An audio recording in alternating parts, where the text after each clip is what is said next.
Welcome back inside Bedrock Bowling Outfitters. Today I have got a special guest with me today, Terry Wickstrom from the Colorado Scratch Bowlers Tour.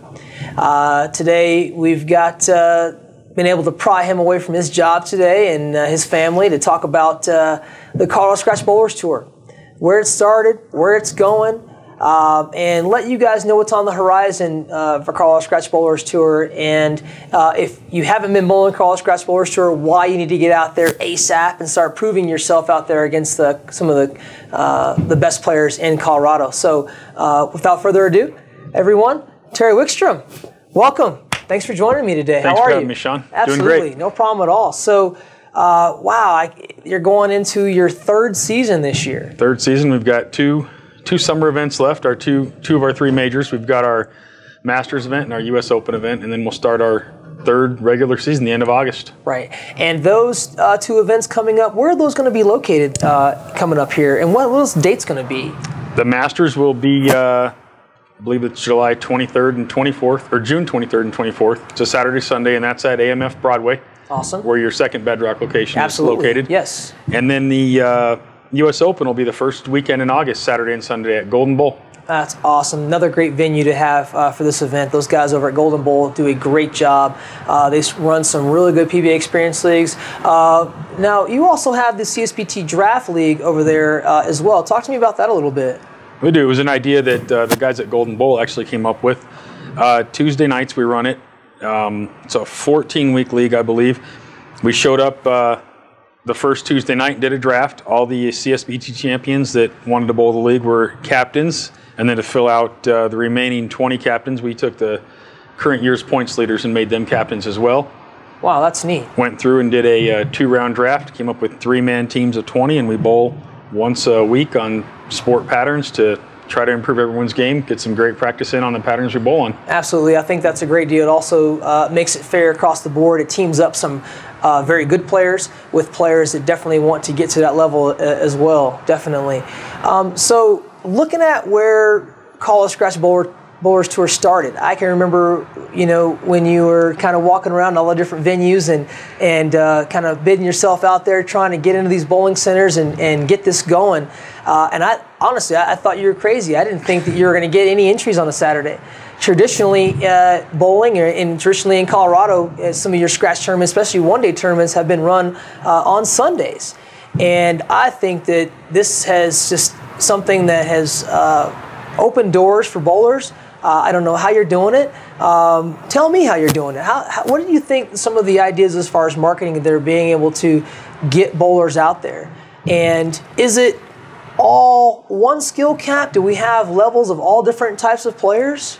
Well, it's definitely geared towards the higher end players, but it's not all. I mean, anyone who can average 170, 180, if you're averaging that in a house league, you've got enough talent that you put your time in, take a couple lessons from a great coach, and you can compete with these guys. Because what it does is you put bowlers on that tough condition, it lets anybody have a chance to compete. Anyone can win on any given Saturday. Absolutely. And, I mean, how I got started on Saturdays, honestly, was you're right. It's always Sundays. It's always been Sundays here in Colorado. And for me, church and my family are first. And Absolutely. Sundays are just out of the question. Right. And I wanted to have something to bowl. Most definitely. So Saturdays seemed like a perfect fit. I was available. Hopefully other people were available. I started out the first one at Golden Bowl. Right. I think we had 40 people there. And I was ecstatic. And I was like, 40 people, this is awesome. And if I had 40 people show up now, I'd be disappointed. Absolutely. So it's just, I've been blessed. It's come a long way, and the reason it works is people like you. You help promote it. You yourself, you as Bedrock, several other sponsors, and then as you know, we had a key sponsor join us this year. We had Hammer join us. Absolutely, Hammer Nation. Absolutely. I can remember even after that first event, I probably had 15 to 20 phone calls in the pro shop. And traditionally, Saturdays have been a pretty busy day for us here in the pro shop, and I was not able to bowl all of the events because my customers come first, and a lot of those customers that we're taking care of are customers that are going out there bowling the events as well. And I can remember getting a phone call from a good friend of mine, Rick Schaefer, who I believe won that first event, and he was super excited about that and said that, you know what, this is going to be big. And again, it's turned into something that I believe is going to keep growing. This is something bowlers out there this is a proving ground. Talk to me about juniors. Are juniors allowed to bowl these events as well? They are. Okay. These events are open to juniors. We've had several juniors join us. We've had the most successful has probably been Emily Eckhoff. Yes, great player. Great local junior player. Top female bowler in the state, junior female bowler in the state, in my opinion. She's come out, I believe she bowled 6 or 7 events this season, and she cashed 4 or 5 times. So she's done phenomenal. We've had Jacob Edinger come out, or Edinger, I believe it's pronounced. He's come out and bowled well. Another great talent. Christine Gill, when she's back from college, still a junior but still bowling. All they do is sign a waiver. Their winnings go straight into their smart fund, and it helps them further their education and their bowling careers. Absolutely, most definitely. Again, Colorado Scratch Bowlers Tour is where it's at right now. I do believe that we've got some bowling back in Colorado. When I was a junior, there were such tournaments as Denver Double Eliminations. You had the Western Bowling Association. You had tournaments that were ran at celebrity lanes. And I do believe that Terry and his staff has done a great job bringing bowling back to Colorado. He's going around to different venues. Speaking of venues, are you going anywhere different this year that you haven't in the last 2 seasons? We are going to Bolero Lanes. Awesome. They're reopening up, or that center's reopened, and we are going to go back in there. Traditionally a great scratch bowling center across the state. Lots of history in that bowling center. PBA regionals there. Yes. So they've revamped that place, got it back up and running. We're going to go there, give them a shot for 2 events this year, and I'm really excited about it. I think it's going to be a big key to getting them back on the map and helping us expand and getting some new bowlers that we haven't seen. Absolutely. One thing that I'm excited about being a Hammer affiliate now for several years is that Hammer Bowling will be our key sponsors. That's going to be for the entire season, for every event? Every event. They are our title sponsor. So I'd encourage you to support the brand. They are going to offer special rewards to any bowlers using Hammer. If you win a tournament using the Hammer ball, they're going to give you another Hammer ball free. Wow, no brainer. Roll a 300 game if you're using a Hammer. Again, you get another one free. They're putting extra cash, which the bowlers love the cash. They're putting that into your final stop. So that's going to be huge. It's going to be several $1,000s added by the time we sell off all the bowling balls they raffle and just the additional cash they just gave us up front. So with this year we paid $5,000, I believe, to the winner before any pots or progressives or anything. $5,000 to the winner. Last year was $3,000. We're hoping to get that up to $7,500 for the season-ending championships. It just keeps growing. From a technical side of it, I will be a voice for Hammer as well here locally.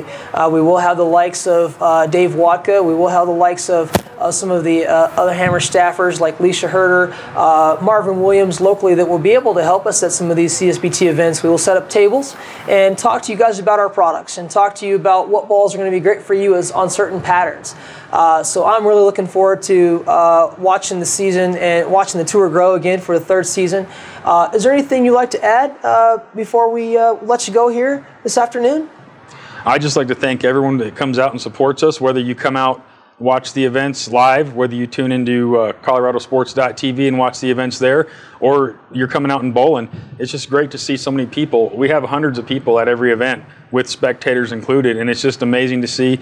Really excited. Glad to see it growing. Hope to see it keep growing, and I just thank everyone for coming out and supporting us. Absolutely. And just real quick, just before we touch base, is there a dress code for Colorado Scratch Bowlers Tour this year? There has not been a dress code in the past. There will not be for the 2 majors to finish out the summer season. Okay. We will implement a dress code for the 2012-2013 season. Awesome. We haven't completely defined it yet, but I believe we've gotten to the point now where we've become a big enough tour. We need to start worrying about the image that we're portraying to the sport. It's our responsibility to portray a professional image. We are semi-professional bowlers out there, and we need to act and dress like it. And we do a great job promoting the sport. This will just further it. I agree. And website. What is the website name? Our website is bowlcsbt.com. Bowlcsbt.com. It's where you can find Terry Wickstrom. There will be a contact page on there as well. Also on bedrockbowling.com, we do have a link. We always have the updated tournaments on there as well. If you have questions, if you can't get a hold of Terry, call me. I can help you find him. So thanks again for joining us, Terry. Thanks for joining us here in the shop. I really appreciate it. Good luck to you and the staff this year. We'll see you next time. Thank you.